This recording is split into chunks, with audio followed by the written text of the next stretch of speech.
오늘 말씀은 로마서 6장 1절부터 14절 말씀이고 말씀의 제목은 죄에 대하여 두 번째입니다. 네, 그럼 이 말씀 우리 같이 듣도록 하겠습니다. 로마서 이제 우리 계속 이제 나누고 있는 말씀이고 지난주에 6장 1절부터 3절까지 나눴고요. 이제 그 전에 5장부터 우리가 좀 어떤 내용인지 잠깐 또 다시 한번 생각해 봐야죠. 그래서 5장에는 이제 모든 사람이 다 사망 판결 받았다 이거거든요. 모든 사람은 하나님 안에서 저주받은 존재다 얘기하는 거예요.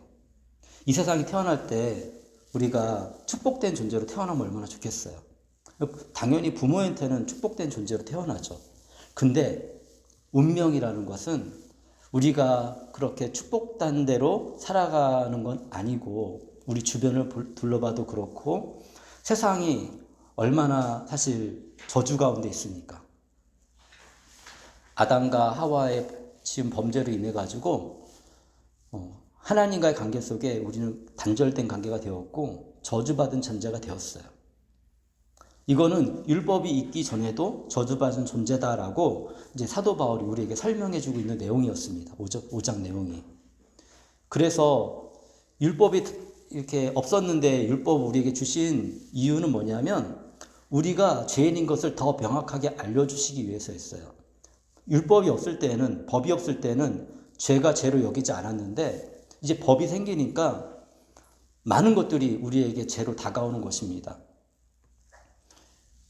굉장히 많은 그런 우리를 그 죄인으로 몰아가는 율법이 존재했는데 물론 그 율법을 잘 지킨다면 우리가 하나님께 좀 더 가까이 나아갈 수 있는 그런 사람이 되겠죠. 근데 실질적으로는 우리가 지금까지 살아보고 나서 이제 경험하고 나서 알게 되지만 그 율법을 우리가 다 지킬 수 없잖아요. 그죠? 그러다 보니까 이걸 통해서 율법의 역할은 뭐의 역할이 더 커졌냐면 우리가 죄인이라는 그 사실을 알려주는데 그 역할이 더 커졌어요. 그러면 우리에게는 구원의 방법이 없다라는 결론이 내려지는 거거든요. 그랬을 때 하나님께서 그 모든 율법을 다 덮고도 남을 구원의 방법, 해결의 방법을 우리에게 주셨어요. 그게 바로 누구냐면 예수 그리스도입니다. 그래서 정말 예수님이 오셔가지고 우리의 모든 죄를 해결해 주셨죠. 법이 있었고 또 우리를 구원할 법도 있었는데 하나님 정하신 우리를 구원하는 법은 이제 우리는 이제 이 정도 왔으니까 다 알고 있잖아요. 그죠? 죄가 없는 존재, 완전한 사람, 희생을 당해야 된다. 이게 하나님의 조건이었는데 세상에는 그런 존재가 없는데 마리아를 통해서 태어난 사람의 관계가 아니라 성령님의 은혜로 마리아를 통해서 동정녀 마리아에게서 태어난 그 아들 예수 그리스도. 완전한 사람이면서 완전한 하나님이신 이분이 희생을 결정하시면 우리의 죄가 용서되는 거예요. 근데 예수님이 오셔가지고 희생을 결정하셨어요. 그래서 지금 우리는 그 희생 덕분에 아무 노력도 하지 않고 천국을 소유하는 존재가 되었어요. 아주 작은 하나의 조건이고 그리고 가장 중요한 것인데 그게 뭐냐면 예수님을 믿으면 조건 요거 하나입니다. 예수님을 믿으면 그러면 우리 죄가 없어지고 그리고 하나님이 기쁘게 받아들여 주시는 그런 하나님의 아들이 되는 거고 예수님의 또 당연히 제자로서 우리가 삶을 살아가고 근데 우리 힘만으로 안 되잖아요. 그러니까 사도행전 2장에서 성령님을 보내주셔서 성령님이 우리 안에서 함께 하심으로 인해서 우리가 그 삶을 살아갈 수 있도록 도우세요. 이것이 그리스도인의 삶입니다. 그런데 이런 우리의 삶은 여전히 이 땅에서 살고 있잖아요. 이 땅에서 살고 있으니까 우리에게는 어려움이 있었어요. 어려움이 있어요. 그리고 당시 로마에 있는 그리스도인들에게도 어려움이 있었어요. 이 어려움을 우리가 뭘로 표현할 수 있냐면 환난이라는 단어로 표현할 수가 있습니다. 어려움하면 조금 환난보다는 좀 작은 의미잖아요. 근데 환난은 훨씬 큰 내 힘으로 감당하지 못할 어려움들이잖아요. 그죠? 그랬을 때 이 환난이 우리에게 다가왔을 때 예수님 안에 없으면 그냥 그 환난이 우리를 집어삼키고 그렇게 인생이 끝나요. 근데 예수님이 우리 안에 있으면 거기서 우리는 무엇을 배울 수 있냐면 인내를 배울 수가 있습니다. 이 인내를 통해서 그 예수님의 희생하고 똑같거든요. 예수님이 희생하셨는데 사실 예수님 희생하신 거잖아요.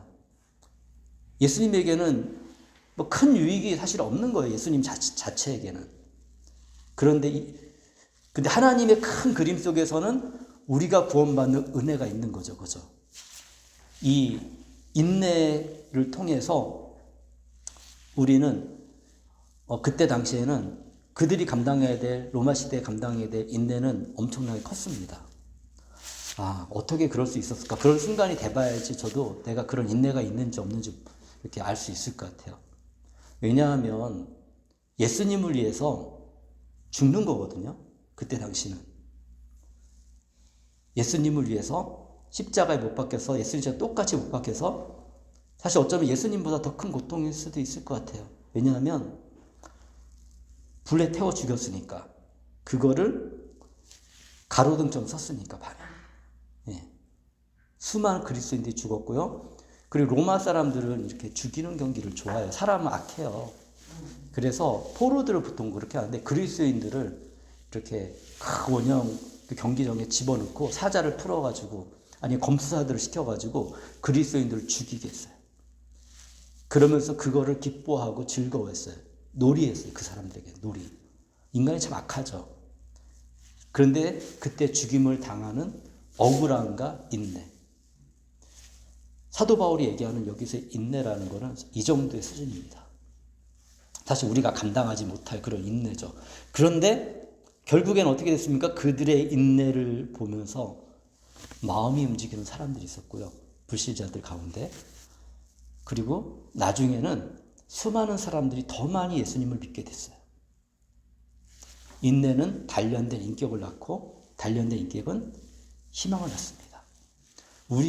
우리에게 그들에게 영생이 없다면 감히 그런 죽음을 희생할 수 없었을 거예요. 하나님 부인하고 살아났겠죠. 근데 그것이 아니라는 걸 이들은 알고 있었고 그래서 당당히 죽음을 맞아들였습니다. 그때 당시 믿음은 이런 거였어요. 아담 한 사람으로 죄가 오고 그리스도 한 사람으로 은혜가 왔다. 사도 바울이 얘기해주고 있습니다.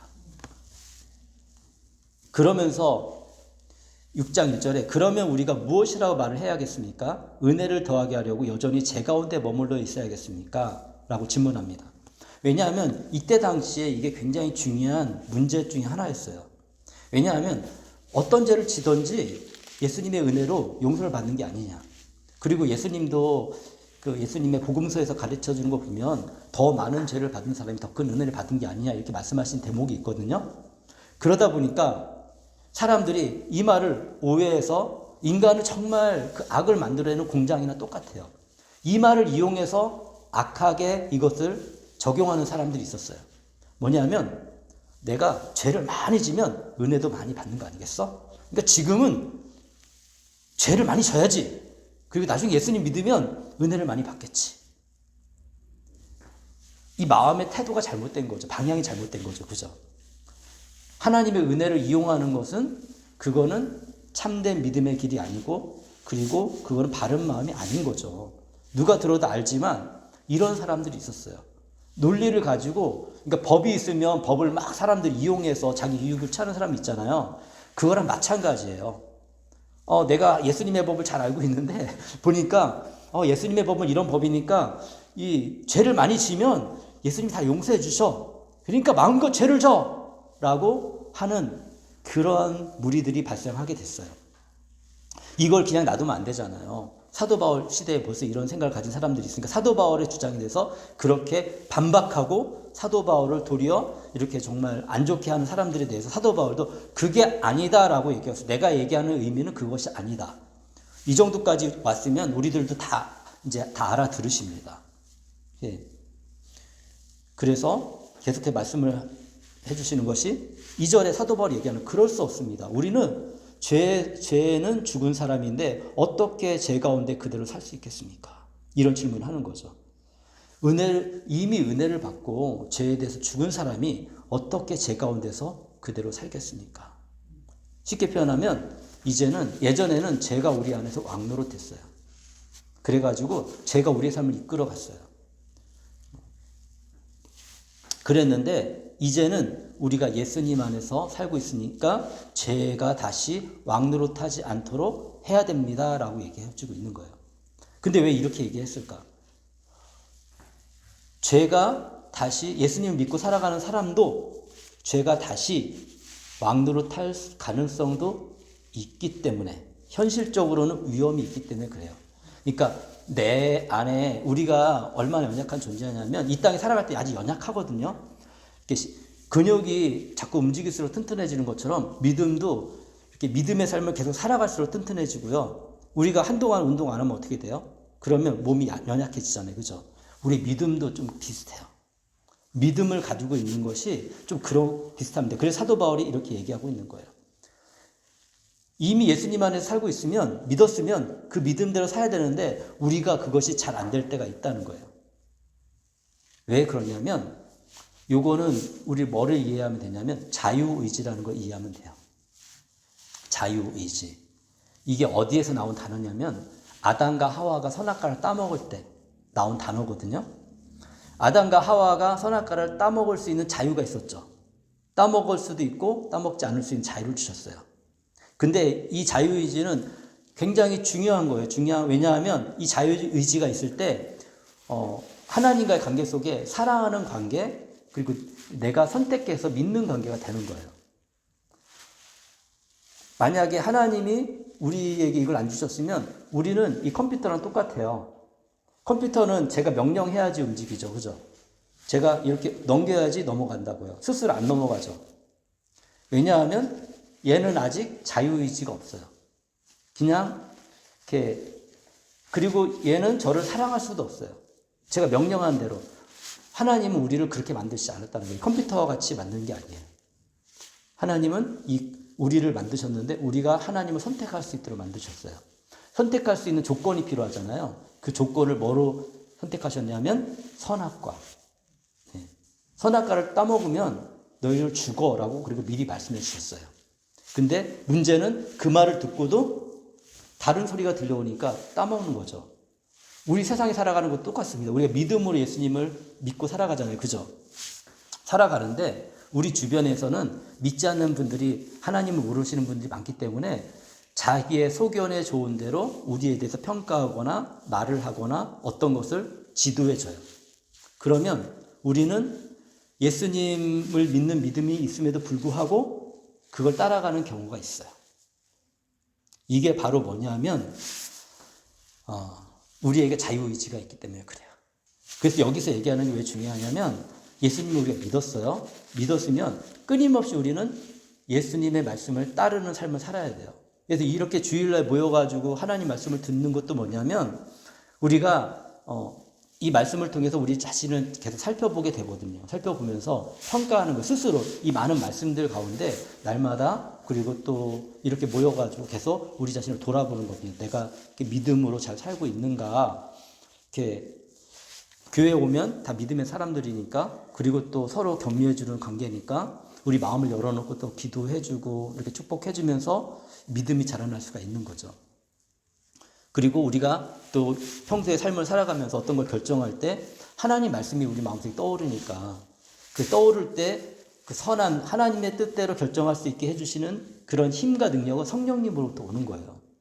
그래서 하나님과의 교제가 날마다 교제하는 게 중요하고 어떤 걸 선택하거나 행동할 때 우리가 하나님 안에서 선택하고 행동하는 것이 가장 좋은 거예요. 왜냐하면 우리를 만드신 분이 하나님이시고 우리가 어떻게 살아가면 좋은지를 이미 다 성경에서 말씀하고 계시거든요.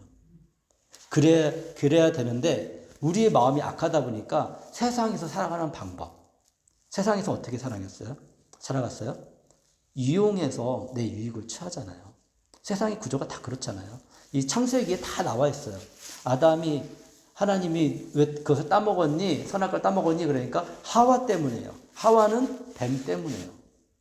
이렇게 핑계를 대잖아요. 내 죄를 다른 사람한테 전가시켜서 그래서 나의 유익을 취하는. 예. 그런 것처럼 우리의 마음의 구조가 그렇다 보니까 우리 원래 태어날 때부터 그렇게 태어나지거든요. 죄 때문에. 아담과 하와가 선악과를 안 따먹고 평화로운 세상이 되었으면 아마 우리의 마음의 구조도 달랐을 거예요. 근데 선악과를 따먹고서 우리가 태어난 존재이기 때문에 우리의 마음의 구조는 나중심적이고, 그리고 나를 희생하기보다 다른 사람을 희생해서 내 유익을 취하는 것이 인간의 이게 본질이에요. 본질. 근데 예수님을 믿으면 의지적으로 이제 우리가 마음을 바꾸기 시작하는 거예요. 좋은 얘기를 들으면 좋은 사람이 되잖아요. 그죠? 나쁜 얘기를 들으면 나쁜 사람이 됩니다. 심지어 식물도 이렇게 연구하는 거 보면 명확한 거 모르겠지만 그 식물에게 우리가 매일 욕해 주잖아요. 나쁜 말 해주잖아요. 식물도 잘 못 살아요. 근데 우리가 사랑한다, 이렇게 축복해 준다, 좋은 음악 들려주고 그러잖아요. 식물도 잘 자란다니까요.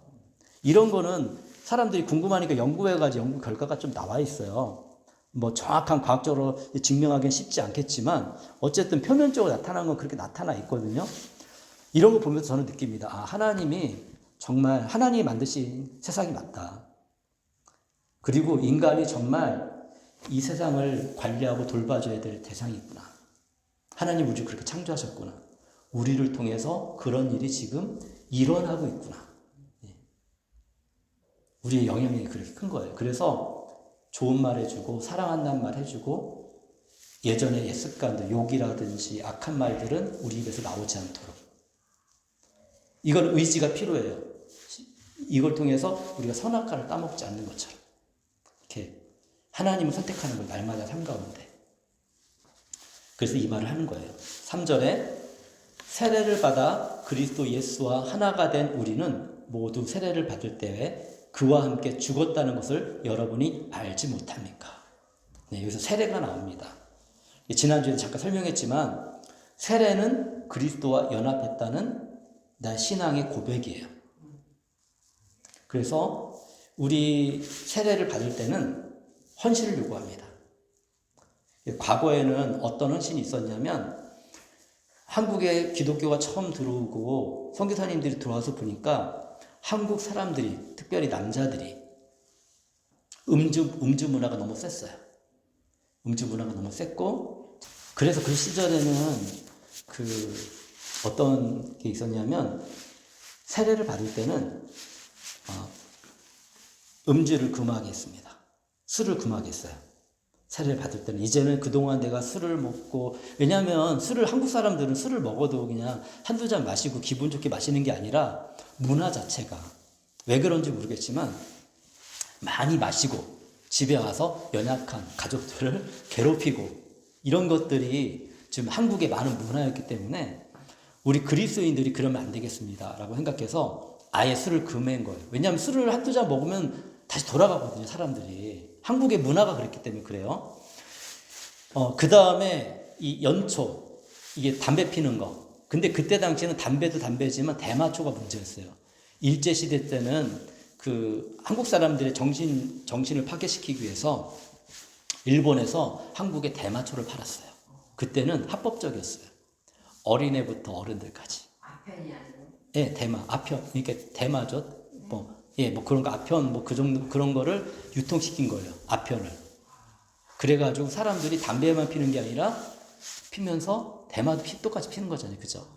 그러면서 한국의 정신사가 무너지고 있으니까 우리 그리스도인들은 그걸 금합시다 하면서 플러스 담배까지. 이렇게 건강에도 안 좋잖아요, 담배가. 여러 가지 또 그때 당시에 이런 게 한국에서 생산되는 게 아니고 다 수입품이니까 한국의 경제가 막 흔들리고 그러니까 이제 국채 보상 운동 뭐 이런 게 있을 거예요. 나라의 빚이 너무 많으니까 우리 이런 거 하지 맙시다. 우리 크리스찬들이 모범을 보입시다. 해서 세례를 받을 때는 결단을 내리는 거예요. 이제 앞으로 내 몸에 그리고 우리 가족에게 좋지 않은 제가 술을 마시지 않겠습니다. 그리고 담배를 피지 않겠습니다. 그런 다음에 마음으로 결단을 내리고, 물론 당연히 예수님 믿는 고백과 더불어 그런 실질적인 삶의 고백을 통해서 세례를 받았어요. 그러다 보니까 우리 장로교 법에도 술과 그리고 그 흡연을 금지하는 법이 있어요. 사실 시대가 많이 흘러고 나서 뭐 교회 다니면서 담배도 피시고 뭐 이런 분들이 계시긴 하지만 이제 그 영혼을 구원하기 위해서 받아들여주고 그리고 이해를 시키기 위해서 조금 그것들이 사회법처럼 엄격하진 않아요. 그렇지만 그 현실적으로 어기는 뭐 사회 속에서 이렇게 막 그런데 현실적으로는 여전히 한국 사회에서 기대하는 건 크리스찬이다 얘기하면 술과 담배를 피지 않는 것을 기대하죠. 그죠?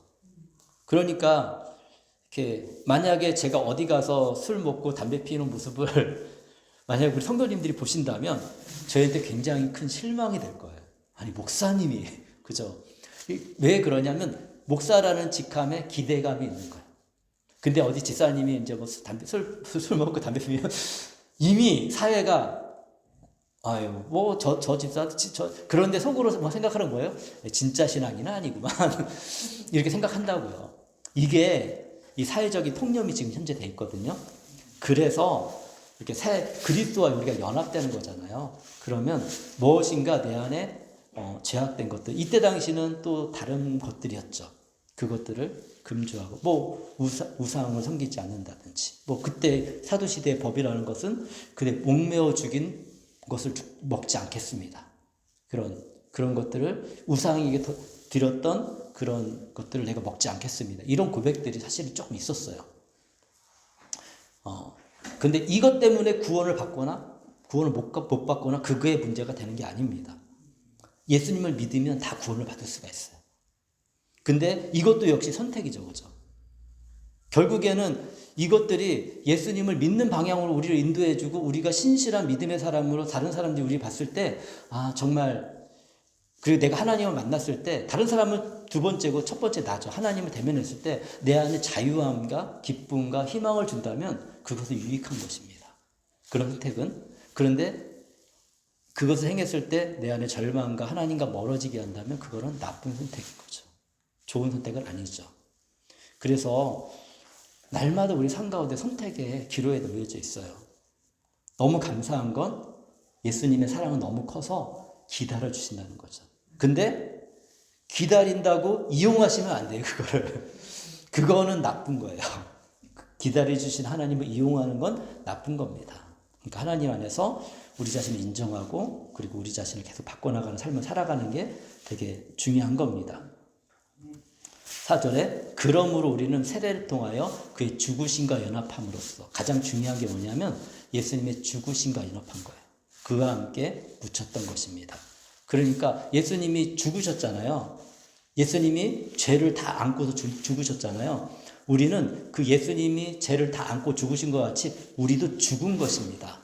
그것은 그리스도께서 아버지의 영광으로 말미암아 죽은 사람들 가운데 살아나신 것과 같이 우리도 또한 새 생명 안에서 살아나기 위함입니다. 그렇게 죽으시고 예수님이 끝난 게 아니라 너무 감사한 건 살아나셨잖아요.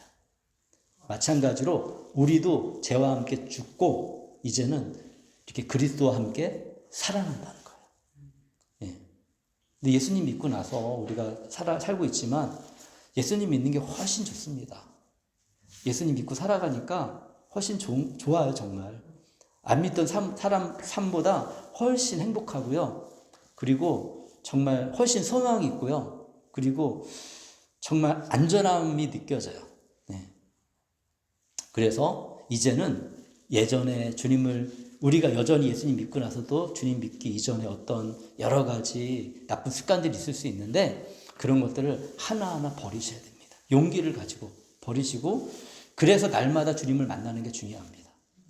아침에 눈을 뜨고 주님의 말씀을 잠깐 묵상하고 주님과 함께 오늘 하루를 시작하고 또 실수할 수 있어요. 실수했을 때 이 실수거든요. 실수했을 때 그랬을 때 아이고 내가 실수했구나를 깨달아야 돼요. 그러면서 작게라도 잠깐이라도 하나님 제가 이렇게 실수를 했네요. 아니면 하루를 마무리하면서 하나님 제가 이렇게 실수를 했네요. 그렇게 하지 않았으면 좋겠습니다.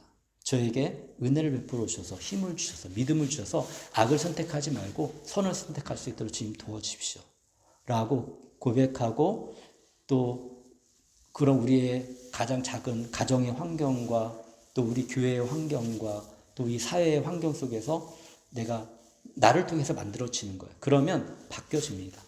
하나님이 일을 행하십니다. 내가 힘이 그럴 때 성령님의 은혜가 있다니까 내 힘으로 안 되는 것들이 하나님의 은혜로 되는 것들을 발견하게 돼요. 예, 우리는 그러면서 하루하루를 살아가야 됩니다. 5절에 우리가 그의 죽으심과 같은 죽음을 죽어서 그와 연합한 사람이 되었으면 우리는 부활에 있어서도 또한 그와 연합한 사람이 될 것입니다. 사도 바울이 얘기해 주는 겁니다. 여러분 실망하지 마십시오. 우리가 그리스도와 함께 죽으면 그리스도와 함께 부활할 것입니다. 그런 소망이 우리에게 있다는 것을 알려주고 있어요. 예수님처럼 우리는 부활의 날을 맞이하게 될 거예요. 6절에 우리 옛사람이 그리스도와 함께 십자가에 달려 죽은 것은 죄의 몸을 멸하여서 우리가 다시는 죄의 노예가 되지 않게 하라는 것임을 우리는 압니다. 네. 우리들도 다 알고 있죠. 사도 바울이 외치는 이 말을 우리가 모르는 게 아니에요. 그래서 이제는 우리가 자꾸 죄의 노예로 돌아가지 말아야 돼요. 죄의 노예로 돌아가지 말고 이제는 하나님의 자녀로서 살아야 됩니다. 그래서 내가 하나님의 자녀로서 나는 어떻게 살아야 될 것인가를 날마다 삶 가운데 이렇게 판단하면서 살아야겠죠. 7절에 죽은 사람은 이미 죄의 세력에서 해방되었습니다. 그러니까 이미 우리는 죄의 영향을 받지 않을 수 있는 그런 힘이 생겼으니까 이제는 죄를 따라가지 말라라고 얘기하고 있는 것입니다. 8절에 우리가 그리스도와 함께 죽었으면 그와 함께 우리 또한 살아날 것을 믿습니다. 계속 강조해서 얘기하잖아요. 예수 그리스도와 함께 죄에서 죽었으면 우리는 다시 살아날 것입니다. 여러분 이걸 믿고 아셔야 됩니다. 9절에 우리가 알기로 그리스도께서는 죽은 사람들 가운데서 살아나셔서 다시는 죽지 않으시며 다시는 죽음이 그를 지배하지 못합니다. 예수님이 우리의 모든 죄를 지시고 죽으셨잖아요. 그리고 딱 부활하셨는데 그 죄가 예수님께 영향을 미친다면 우리에겐 소망이 없죠. 그런 것처럼 이제 뭐냐면 우리들도 그렇게 살아야 된다는 거예요. 죄에 대해서 죽은 우리가 다시 이상하게 생각해가지고 또 죄를 많이 짓고 그럼 하나님이 용서해 주시니까 죄를 많이 져야지 이렇게 생각하며 살아가는 것은 올바르지 않다는 거죠. 이런 판단은 틀리다. 근데 그때 당시 그렇게 생각하는 사람이 있었기 때문에 인간이 약하다 보니까 결론적으로 그렇게 생각을 하고 사람들에게 그렇게 가르친다는 거는 또 그렇게 계속 살아간다는 건 예수님을 안 믿는 거죠. 그죠? 아니면 정말 그 사람이 어쩔 수 없는 그런 상황이라면 죄의 힘이 얼마나 강한지도 우리가 볼 수 있는 거예요. 죄의 힘이 너무 강해서 그 사람 너무 사로잡아가지고 이 사람이 벗어나지 못한다면 그런 사람은 고의가 아니니까 예수님 앞에 나아가서 진실되게 회개하면 용서해 주시죠. 그리고 또 그렇게 살아가면 인생이 행복하지 않습니다. 예수님 믿었는데도 똑같은 거예요. 세상 살아가는 사람하고 다르지 않아요. 그러니까 끊임없이 죄가 우리를 지배하지 않도록 우리의 죄를 버리는 훈련을 계속 해야 돼요. 이 근육과 같아서 처음에는 쉽지 않아요. 근데 제가 운동을 하면서 제가 느끼는 건 조금씩 하니까 힘이 늘더라고요. 그러니까 운동은 처음부터 무리해서 하면 이게 힘들어요. 근데 천천히 우리 신앙생활도 마찬가지예요. 우리가 1, 2년 사는 게 아니잖아요. 앞으로 또 살아갈 삶이 남아있잖아요. 그러니까 또 이 삶을 생각하면 너무 너무 내 죄를 받아들이면 안 되겠지만 내가 혹시나 계속 내가 죄가 발견되어지고 그걸 버리고 하는 훈련들을 계속 하는데 실패할 수 있습니다. 실패할 수 있어요. 근데 그게 내 고의가 아니라 어쩔 수 없는 상황 속에서 그렇게 되면 이거를 또 우리가 버리게 되고 하다 보면 점점점 우리의 삶이 나은 방향으로 가지 악한 방향으로 가지 않는다는 거예요. 이게 소망이에요. 출발점은 다 다릅니다. 예수님을 믿어야지 그 일이 시작되거든요. 그러니까 사실 나이 많이 드셔가지고 예수님 믿으면 어려운 점이 한 가지가 있어요. 예습관 내가 알고 있었던 많은 지식들을 버리기가 어려워요. 근데 평생 그렇게 살아왔고 그게 내 인생에 이렇게 뭐라고 할까 가장 중요한 것들 중에 하나였는데 그 버리기가 어렵죠. 그렇지만 어떤 사람은 또 성격상 그걸 버릴 수 있는 사람도 있어요. 확 바뀌는 사람도 있어요. 이게 진리구나. 내가 잘못된 진리 속에 살았구나. 사람은 다 다르기 때문에 다 케이스도 다르고 그렇게 결정하는 거 다르지만 보편적인 것은 저를 경험해 봤을 때는 하나씩 버리면서 믿음의 힘이 더 강해지는구나 이거를 이렇게 느끼고 있습니다. 10절에 그리스도께서 죽으신 죽음은 죄에 대하여 단번에 죽으신 것이요 그분이 사시는 삶은 하나님을 위하여 사시는 것입니다. 네. 그래서 우리가 다 아는 것처럼 죄에 대해 단번에 죽으셨고 이제 하나님을 위해서 예수님께서 살아가십니다. 예수님이 우리의 모범이에요. 이와 같이 여러분도 죄에 대하여는 죽은 사람이요 하나님을 위해서는 그리스도 예수 안에 살고 있는 사람이라는 것을 알아야 됩니다. 네. 12절에 그러므로 여러분은 죄가 여러분의 죽을 몸을 지배하지 못하게 해서 여러분이 몸의 정욕에 굴복하는 일이 없도록 하십시오. 이제 할 말을 하잖아요. 그죠? 이러하니 몸의 정욕에 굴복하는 일이 없도록 하십시오. 네. 이렇게 얘기하는 건 그런 가능성이 빨려 들어갈 가능성이 있다는 것을 얘기하고 있잖아요. 그죠? 13절에 그러므로 여러분은 여러분의 지체를 죄에 내맡겨서 불의의 연장, 무기가 되게 하지 마십시오. 오히려 여러분은 죽은 사람들 가운데서 살아난 사람답게 여러분을 하나님께 바치고 여러분의 지체를 의의 연장, 무기로 하나님께 바치십시오. 나를 통해서 복음이 흘러가야죠. 나를 통해 죄가 흘러가게 하면 안 된다는 거예요. 네. 14절에 여러분은 율법 아래 있지 않고 은혜 아래 있으므로 죄가 여러분을 다스릴 수 없을 것입니다. 예. 그래서 우리는 이제는 율법이 우리를 지배하는 게 아니라 하나님의 은혜가 우리를 지배합니다. 그렇기 때문에 죄가 여러분을 다스릴 수 없습니다. 날마다 하나님을 가까이 하고 하나님을 의지하면 이제는 죄에 대해서 죽었기 때문에 은혜가 우리를 지배할 수 있어요. 근데 날마다 필요합니다. 날마다 가까이 하는 게 필요합니다. 예. 그래서 이제 이번 한 주도 우리가 이런 하나님의 은혜 가운데 승리하는 삶을 살았으면 좋겠어요. 네. 이 진리를 기억하면서 한 주도 잘 살아가는 우리 삶이 됐으면 좋겠습니다. 우리 잠시 같이 기도하도록 하겠습니다. 하나님, 이런 은혜 가운데 살 수 있도록 죄에 끌려다니지 않고 믿음으로 살 수 있도록 도와주십시오. 라고 기도하겠습니다. 하나님 아버지 감사합니다. 하나님께서 우리 가운데 함께 하시고 인도하셔서 정말 우리가 죄 가운데 거하지 아니하고 주님의 은혜 가운데 거하며 살아갈 수 있는 길을 열어주셔서 감사합니다.